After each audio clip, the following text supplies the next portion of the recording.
How's it going, vaqueros, and welcome back to the channel. Got a quick little fun video for you about the lasers for the shotguns. In case you missed it, the Canted laser, the 7mm Canted laser that was something on some of the SMGs and ARs, I believe, or maybe just a few of them, was basically added to the shotgun category. And the thing about this laser is it basically allows you to sort of aim down sights, but it's more of sort of a hip fire aim down sights where you kind of don't use the sights, you kind of just tilt the gun over to the side and shoot from your hip.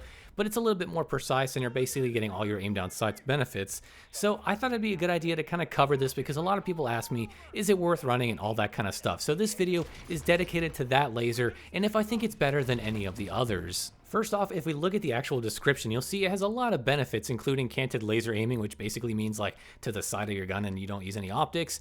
Then you have aiming stability, aim down sight speed, and sprint to fire speed. So these are really good, but you also have a laser that's visible to enemies, and recoil stabilization is a con, but for shotguns, not nearly as bad as you might think. Of course, it's a shotgun, doesn't really matter as much. So the big pro to this one is the canted laser aiming, in my opinion. As you can see from the footage, it definitely allows you to aim in a different way than you're probably used to. And the thing about this is it may sound like it's counterintuitive and you may not be getting the most accuracy, but it's actually not that difficult to aim with. And I find that it's actually pretty satisfying and rewarding not having the iron sights blocking your view. Now, do I think that inherently makes it better? Not necessarily, because I think in some instances, like maybe using slugs, it might be quirky to use the canted laser, it might be fun, but I think overall, you're still probably better using iron sights for those kind of engagements. But for something like the Expedite or maybe the 725, or I'm sorry, the Lockwood 300, where you're kind of more hip firing and then sometimes the recoil can be a little weird, something like the canted laser might be a good option because it doesn't really obstruct your view as much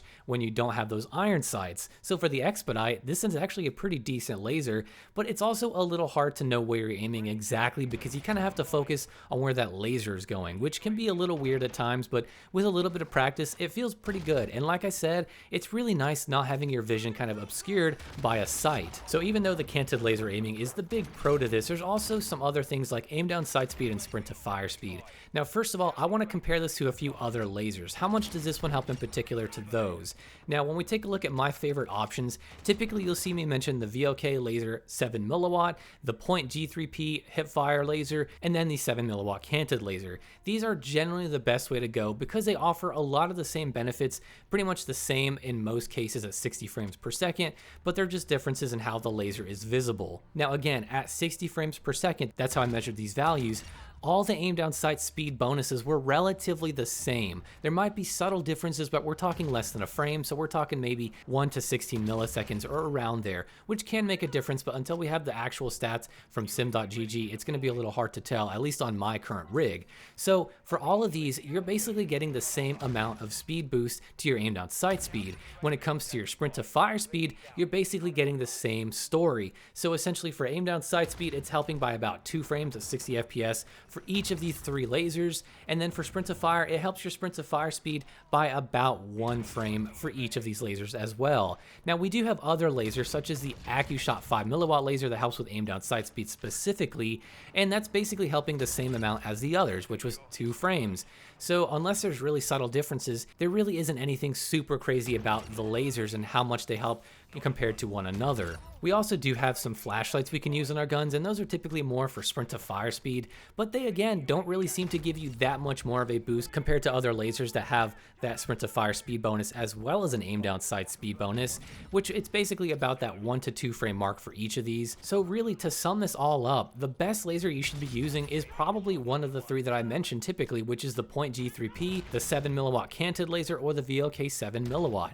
Now in regards to the canted laser, it's definitely the most unique and fun to run, so I recommend using this for maybe something like the Expedite or the 725, where a lot of people like to hip fire those and the recoil can be a little weird at times. So honestly, it's not bad on those guns, and even on the Bryson versions, I like running this 7mm canted laser, but I think for a lot of engagements where you're trying to be a lot more pinpoint accurate and recoil isn't much of an issue like slugs on the Bryson or something like that, I think that the 7mm is the one that I use, and I think that's probably the best one to go for overall, since again, you're getting aim down sight speed along with sprint to fire speed, and since the boosts of all these lasers are so similar, you're not really missing out on anything crazy when you pick one over the other. So I guess to sum it all up, really the best laser is, I think, one of these three, and it's all coming down to preference. And also keep in mind the cons. A lot of these have a laser, like if you're hip firing, the laser is visible if you're using the .G3P laser, but if you're using the 7mm, it's only visible when aiming down sights. But the Canted laser, the huge thing to know is the laser is visible all the time, and I guess that's to make up for all the huge bonuses you get. But basically, if you're using the Canted laser, just be warned, they're gonna see that laser no matter what, so you really have to be mindful of where you're pointing that thing. So I like it a lot, but it is definitely a little more quirky, and in some options, I think you're better off using the more traditional type of laser where you still get your iron sights. But that being said, I say go for it. Use it on the Expedite, use it on the 725, and just screw around with it. Have some fun with it. So guys, that is just about gonna do it for this video. It was a little bit of a shorter one. I just kind of wanted to cover this since a lot of people have asked me about it. So give it a try and let me know in the comments below what you think of this laser, the Canted laser, and what you think of the lasers in general, if you have one that you prefer over another. So with all that being said, guys, I will see you in the next shotgun video. Our counter UAV is active. Covering your Counter UAV ready for tasking. UAV on station.